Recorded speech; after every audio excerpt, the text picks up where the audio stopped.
It's Sunday, and if you're in Wilmington, Massachusetts, be aware. The Kennett Foundation is sponsoring the annual Trouble the Dog event. All kinds of bikes will be hitting the road in just a few minutes. This is Sheila Duncan, head of the Kennett Foundation. Motorcyclists from all over New England will support the ride today. And today there was a special guest singing the Star-Spangled Banner.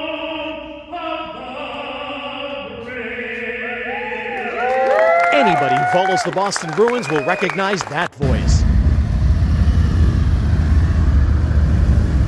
And they're off.